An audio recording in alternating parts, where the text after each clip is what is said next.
मंत्रालय ने पीएफआई पर बैन लगा दिया है।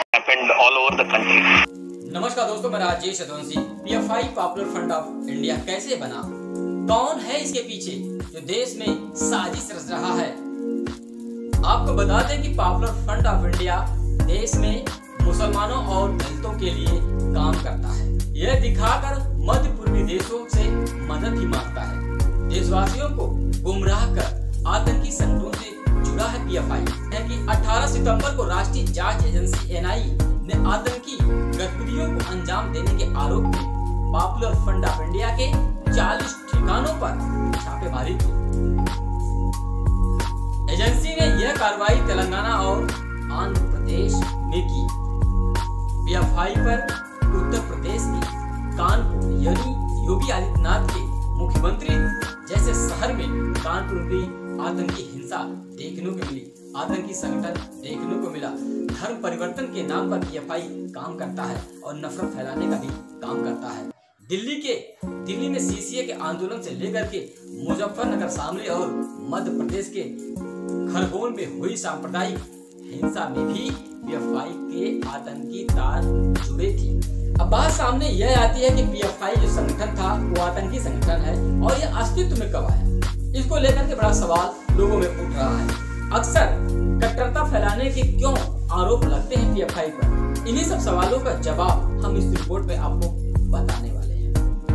पहल होगी पॉपुलर फ्रंट ऑफ इंडिया की शुरुआत साल 2006 में दक्षिण भारतीय राज्य केरल में हुई। वर्ष 2006 में 3 मुस्लिम संगठनों का विलय हुआ, जिसके बाद पीएफआई अस्तित्व में आया। तीनों संगठनों में Rashtriya Vikas Morcha, Karnataka forum for the dignity और तमिलनाडु की मनीथा नीति पसारी थी। आपको बता दें कि 1992 में उत्तर प्रदेश में जब बाबरी मस्जिद विध्वंस का मामला आया तो उसके बाद दक्षिण में इस तरह के कई संगठन सामने आए।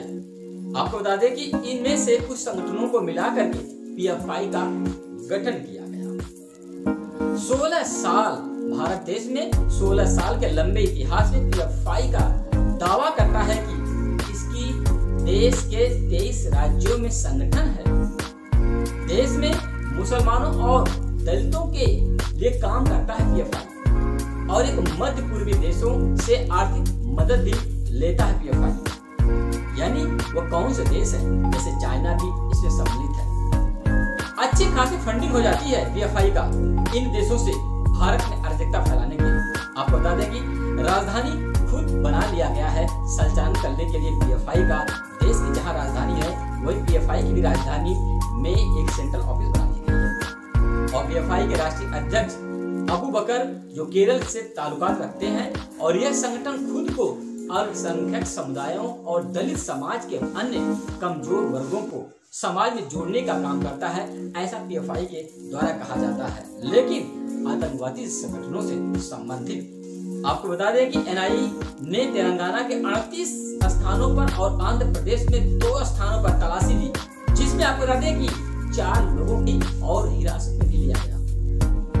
अधिकारियों ने इस अभियान के दौरान डिजिटल उपकरण के साथ साथ अन्य दस्तावेज भी बरामद किए। इसमें आपको बता दें कि 8.31 लाख रुपए भी बरामद किए गए और आपत्तिजनक सामग्री भी बरामद की गई। इस मामले में पीएफआई के खिलाफ 4 जुलाई को तेलंगाना के निजामाबाद में मामला दर्ज किया गया था। आपको बता दें कि राज्य पुलिस ने जांच के दौरान 4 आरोपियों को गिरफ्तार तो किया, लेकिन एनआई ने जांच को आगे बढ़ाने के लिए 26 अगस्त को फिर से केस दर्ज कर दिया। वही मामला आगे बढ़ा। आपको बता दें कि एनआई के मुताबिक संगठन से जुड़े ये लोग आतंकी कृत्यों को अंजाम देने का देश में काम करते थे। धर्म परिवर्तन के नाम पर देश में फैला हुआ यह संगठन था। विभिन्न समूहों के बीच दुश्मनी बढ़ाना, फैलाना, देश में अराजकता कैसे फैले, यह काम था पीएफआई का। भारत तक सीमित रहने वाला पीएफआई ने पिछले कुछ वर्षों में आपको बता दें कि जो उत्तर भारत में तेजी से विस्तार किया गया। शामली, मुजफ्फरनगर दंगे में भी पीएफआई का हाथ था। दिल्ली में मुख्यालय बनाने के बाद यह संगठन राजधानी में कब्जा जमाने की कोशिश कर रहा था। यही नहीं, आपको बता दें कि 2012 में केरल सरकार ने दावा किया कि पीएफआई प्रतिबंधित संगठन student Islamic movement of India PFI द्वारा आयोजित फ्रीडम परेड पर प्रतिबंध लगा दिया गया, पर उच्च न्यायालय ने क्या किया कि सरकार ने इस रुख को खारिज कर दिया। लेकिन आपको बता दें कि राज्य सरकार द्वारा लगाए गए प्रतिबंध को बरकरार रखा गया। PFI पर मनी लॉन्ड्रिंग का भी केस 22 सितंबर 2022 को NIE, ED और राज्यों की पुलिस ने कुल मिलाकर 15 राज्यों में रेड मारी और लगभग PFI से जुड़े 106 लोगों को अन्य मामलों में गिरफ्तार कर लिया गया। आपको बता दें कि हम टेंडर फंडिंग और कैंप चलाने के मामले में जांच एजेंसियों ने कार्रवाई की और यही नहीं, दिल्ली में NIE ने PFI के राष्ट्रीय अध्यक्ष OMS सलमान और दिल्ली अध्यक्ष परवेज अहमद को गिरफ्तार कर लिया। आपको बता दें कि ED के अनुसार KF रऊफ शरीफ को चीन से मांस का बिजनेस करने के लिए 1 करोड़ रुपए की मदद मिली थी। एक और मामले में social democratic party of India यानी कि SDI नाम के संगठन के कलीम पासा के नाम से एक चीनी कंपनी से 5 करोड़ रुपए का लोन का भी आरोप लगाया गया। आपको बता दें कि परिवर्तन निदेशालय ने PFI से जुड़े लगभग 22 बैंकों के खाते को फ्रीज कर दिया है। वहीं आप बता दें कि इन बैंकों के खातों में लगभग 68 लाख रुपए का जमा कराए गए थे। दरअसल ED के मुताबिक आपको बता दें कि 30 करोड़ रुपए कैश के तौर पर जमा भी कराए गए थे। PFI का अकाउंट किसी कंपनी से कम नहीं है, इसका टर्नओवर बहुत ज्यादा है। आपको बता दें कि PFI तबलीगी जमात, लव जिहाद आदि का संबंध है। आपको यह भी बता दें 2017 के NIE ने दावा किया था कि महिलाओं के इस्लाम में धर्मांतरण के लिए 2 मामलों के बीच एक पुख्ता सबूत पाया गया PFI की तरफ से। उस समय NIE ने कहा था कि PFI से जुड़े 4 लोगों ने केरल के निवासी अखिला अशोकन को धर्म परिवर्तन के लिए हादिया नाम रखने के लिए मजबूर भी किया था। यह है PFI के ऊपर आरोप। आपको बता दें कि एजेंसी ने संदेह जताते हुए यह भी कहा था कि आधियारा नामयार को धर्म परिवर्तन करने को मजबूर किया था। यही नहीं, आपको बता दें केरल पुलिस ने NIE को जबरन धर्म परिवर्तन से संदिग्ध 94 मामलों की एक सूची भी सौंपी थी। यही नहीं, आपको आगे हम बताते हैं कि NIE ने दावा किया था कि इनमें से कम 23 शादियां PFI के द्वारा कराई गई थी।